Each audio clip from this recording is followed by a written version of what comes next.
చేస్తాను. ఎందుకంటే నేను ఎప్పుడు కూడా గివ్ అప్ ఇచ్చే మనిషిని కాను. ఎన్ని కేసులు పడి ఉంటాయి మీ మీద? ఎవరి విషయం ఏ చెప్తున్నారు? విషయమైనా మొత్తం? బోల్డ్ కేసులు ఉన్నాయి. ఆ కేసులన్నీ ఏం కేసులు తెలుసా? గోరక్షణ అవుతుంది. అవును. గోరక్షణ కోసం సపోర్ట్ వెళ్తే మొన్న ఇక్కడ ఖైరతాబాద్ దగ్గర ధర్నాకి వెళ్తే పోలీసులు పెట్టేశారు. వాడెవడో మాతో వచ్చినోడు పోలీసులు అక్కడ ఉంటుండగానే వాడు ఎక్కడో మహారాష్ట్ర నుంచి వచ్చాడు గోరక్షకుడు. మాతో పాటు గోరక్షణ అంటే మేము అందరం మనవాళ్ళే అనేసుకుంటాం కదా, తీసుకొని వెళ్ళాం. వాడు ఏదో కొంచెం ఆలస్యంలో అని కొట్టాడు. ఇట్లా కొడితే ఏమైంది, పబ్లిక్ ఆస్తులు ధ్వంసం చేశారు, మా మీద పీడీపీపీ యాక్ట్ పెట్టారు. అక్కడ నేను ఉన్నాను. మరి అక్కడ ఎవరికి కనిపిస్తారు? మొత్తం అందరి పేర్లు తెలియదు ఎవరికి. కరాటే కళ్యాణ్ కనిపిస్తుంది. సో కరాటే కళ్యాణ్ A1 అలా అయిపోద్ది. మన పెద్దమ్మ తల్లి గుడి ఇష్యూ అయింది ఆ రోజు, A1 కరాటే కళ్యాణి.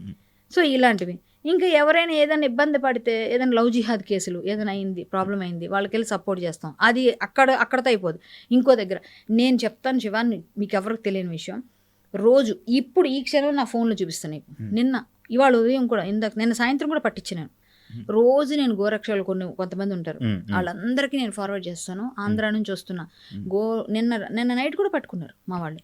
అంటే నేను ఇదే ధ్యాసలో ఉంటా. నేను చేసే పనులు లవ్ జిహాద్ కేసుల కోసం రాత్రి పగలు ఫోన్ వేసి వెళ్ళిపోతాను. నిద్రపోను నేను. ఫోన్ వచ్చిందంటే ఏ టైం ఎలా ఉందని ఎన్నో ఉన్నాయి. లవ్ జిహాద్ కేసులు ఏంటంటే, లవ్ జిహాద్ అంటే